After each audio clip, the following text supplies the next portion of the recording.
যখন এলাম তখন তো দেখলাম অনেক কারখানা হচ্ছে, চিমনি থেকে শুধু ধোঁয়ায় ধোঁয়া, চিমনি থেকে শুধু ধোঁয়ায় ধোঁয়া। উনি কোথায় দেখলেন এত কলকারখানা? সত্যিকারেরই যারা অভিনয় বোঝেন তাদের অভিনয়ের জগতেই মানায়। যে action light camera Mamata Banerjee দেখিয়েছেন ওইটুকুই উনি দেখছেন, উনার বাইরে উনারা দেখতে পাচ্ছেন না।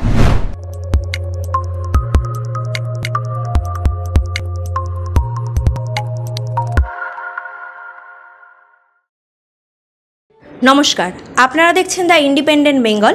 আমি রুমেলি রয়েছি আপনাদের সঙ্গে। প্রার্থী তালিকা প্রকাশ হওয়ার পর রচনা ব্যানার্জির একাধিক কথা নিঃসন্দেহে বিতর্কের সৃষ্টি করেছে। হুগলির মানুষরা তাকে পেয়ে লাকি এবং রাজ্যে নাকি এত শিল্প চারিদিক ধোঁয়ায় ধোঁয়া ভরে যাচ্ছে এমন মন্তব্য করেছেন তিনি। হুগলির বহু কারখানা বন্ধ হয়ে আছে, যেটার পর আপনি কি সেগুলো কোনো চিন্তা ভাবনা করবেন?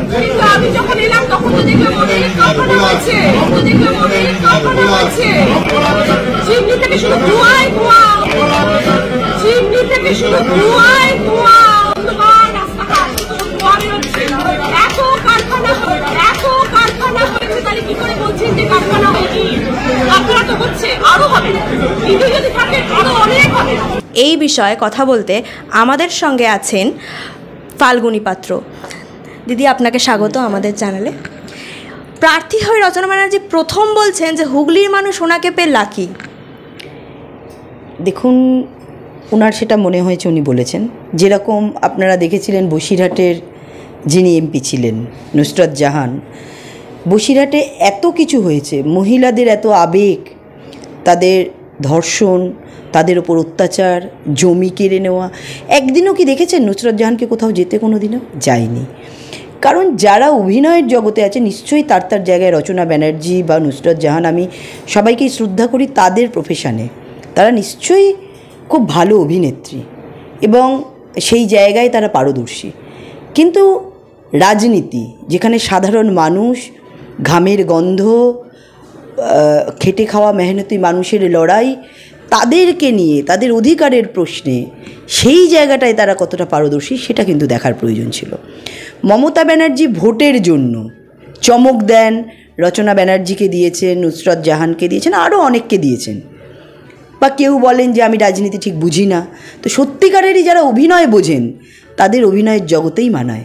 আর যারা রাজনীতি বোঝেন না তাদের মনে হয় রচনা ব্যানার্জিকে রাজনীতিতে নামিয়ে আনাটা ঠিক হয়নি, এটা আমার মনে হয়। কারণ তিনি মাটির সঙ্গে কখনো মেশেননি, সাধারণ মানুষের যন্ত্রণার কথা তিনি জানেন না, যার জন্যই তিনি এই কথা বলেছেন। আমি দেখেছি তিনি বলছেন ধোঁয়ায় ধোঁয়া, এত কলকারখানা। উনি কোথায় দেখলেন এত কলকারখানা? চারিদিকে তো বন্ধ হয়ে গেছে। যেটুকু সিপিএম বন্ধ করে দিয়ে গেছিল বাকি সবটুকু বন্ধ করে দিয়েছে মমতা ব্যানার্জি। একটাও ফিতে তিনি কাটেননি। প্রথম দু একটা শিলান্যাস করেছিলেন, কিন্তু তাতে শৈল জমে গেছে, কিন্তু একটাও কারখানা বন্ধ ছাড়া খোলেনি। এবং বন্ধ কারখানার ওপর বড় বড় ইমারত নির্মাণ হয়েছে, সেখানকার সমস্ত জিনিসপত্র চুরি হয়ে গেছে। এটা মমতা ব্যানার্জির নেতৃত্বেই হয়েছে। সেই জন্য এখানে চাকরি নেই, এখানে চুরি হয়, এখানে চাকরি চুরি হয়, সোনা চুরি হয়, গরু পাচার হয়, মানুষের স্বপ্ন চুরি হয়, তাদের ইজ্জত সেটাও চুরি করে এই তৃণমূলের দালালরা, তৃণমূলের হাড়মাত্রা এবং তাদের নেতারা। কারণ মাটির সাথে মানুষের সাথে সম্পর্ক রচনা ব্যানার্জির নেই। সেই জন্য তিনি মানুষের যে কী দুঃখ, বর্তমান পশ্চিমবঙ্গের কী পরিস্থিতি, সেই সম্পর্কে তিনি ওয়াকিবহাল নয়।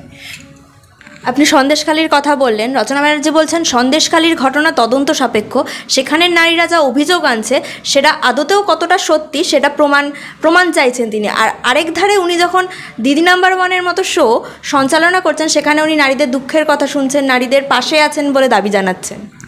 এটাই হয়তো রাজনীতি। আর আরেকটা বললাম যে উনি সাধারণ পরিসরে মেশেন না, উনি লাইট ক্যামেরা অ্যাকশন এটাতেই উনি বেশি প্রফেশনাল। তো স্বভাবতই স্বাভাবিক জীবনের মানুষের যে অ্যাকশান, তাদের যে পরিণতি, তাদের যে দুর্দশা, সেটা সাধারণত তার কান অবধি পৌঁছায়নি বা তিনি জানেন না। বর্তমান পশ্চিমবঙ্গের স্থিতি, মানুষের হাহাকার, মানুষের ওপর অত্যাচার, যে ধরনের লুট, যে ধরনের তালিবানি শাসন চলছে, সেই সম্পর্কে উনি ওয়াকিবহাল নয়। আমি উনার দোষ দেব না। যারা এই অভিনেত্রীকে নিয়ে ভোট কুড়োবার রাজনীতি করেছিল। আমরা তাদের কথা বলবো, মানুষ চিনুক কাকে দাঁড় করিয়েছে, তাদের কথা শোনার জন্য নয়, তাদের ব্যথা দেখার জন্য নয়। ঠিক দিদিমণি যেটা বলেন, এটা ধর্ষণ হলে বলেন এটা ছোট ঘটনা, শরীর থাকলে রোগ হতেই পারে। খানিকটা মমতা ব্যানার্জির অনুপ্রেরণায় উনি ওই কথাটাই বলেছেন।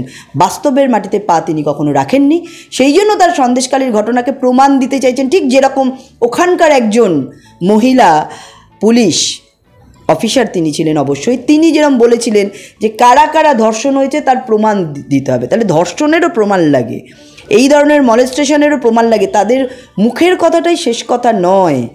যেরকম তাপসী মালিককে নিয়ে এই মমতা ব্যানার্জি রাজনীতি করেছেন, সিপিএমের বিভিন্ন অত্যাচারকে নিয়ে তিনি রাজনীতি করেছেন, তিনি আন্দোলন করেছেন, কিন্তু ক্ষমতা বদলেছে, সরকার বদলেছে, সেই দোষীরা কিন্তু শাস্তি পায়নি। সেই তাপসী মালিকের যেখানে তার স্ট্যাচু করা হয়েছিল তার নিচে, তার সৌধের নিচে ঘাস জমে গেছে, ময়লা জমে গেছে, কিন্তু তার সৌধকে পরিষ্কারও করা হয়নি, তার বাড়িতে গিয়ে একবার খোঁজও নেওয়া হয়নি, তার বাবার কাছে একবার জিজ্ঞাসা করা হয়নি তারা কেমন আছে, বা সেই দোষীদেরও আজ পর্যন্ত শাস্তি দেয়নি। তো এটাই পশ্চিমবঙ্গ, আর এটাই পশ্চিমবঙ্গের রাজনীতি, এটার নামই মমতা ব্যানার্জি। দার্জিলিংয়ে চা বাগান ঘেরা কমলালেবুর গ্রাম সৌরিনীতে এবং দাওয়াইপানিতে ঘরে বসেই কাঞ্চনজঙ্ঘার দৃশ্য উপভোগ করতে আড্ডাহাট হোমস্টে বুক করুন 9836499678 নম্বরে। এর আগেও শাসক দল তারকাদের প্রার্থী করেছেন, এর আগেও এরম কথা শুনতে হয়েছে যে আগে আমাকে টিকিট কেটে দেখতে হতো, এখন আপনারা ফ্রিতে দেখতে পাবেন। বা এই সন্দেশখালীর ঘটনা যেটা আপনি বললেন, নুসরাত জাহান সেখানে একবারও গেল না, যাদবপুরের সাংসদ মিমি সে 5 বছর পর হঠাৎ ছেড়ে চলে গেল। মানে শিল্পীরা যখন রাজনীতিতে আসছে তখনই কি এই অবনমনটা ঘটছে? দেখুন, শিল্পী যদি তার শিল্প সত্তার সাথে মানুষের, প্রান্তিক মানুষের সাথে জড়িয়ে থাকেন, নিশ্চয়ই তাদের সুখ দুঃখটাকে যারা বোঝেন তারা অনুভব করেন। সব শিল্পী যে কেবলমাত্র শুধু ওই লাইট অ্যাকশন ক্যামেরায় যুক্ত এরম নয়, অনেকে বাস্তবের মাটিতেও পা দিয়ে তারা বিভিন্ন ধরনের কাজ, সামাজিক কাজকর্ম, তাদের সাথে মেশা, তাদের দুঃখ বোঝা, তাদের পাশে দাঁড়ানো যারা করেন তারা রাজনীতিটা বোঝেন, তারা রাজনৈতিকভাবে মানুষের পাশে থাকার চেষ্টা করেন। কিন্তু সেইখানে যারা সীমাবদ্ধ নয়, তারা শুধু টিকটকই করেন, তারা এই ধোঁয়াই দেখেন, ধোঁয়া আর ধোঁয়া, প্রচুর কলকারখানা, স্বভাবতই তারা ওইটা দেখতেই ভালোবাসেন। কারণ যেটা মমতা ব্যানার্জি ওনাদের দেখিয়েছেন, যে action light camera Mamata Banerjee দেখিয়েছেন, ওইটুকুই উনি দেখছেন, ওনার বাইরে ওনারা দেখতে পাচ্ছেন না।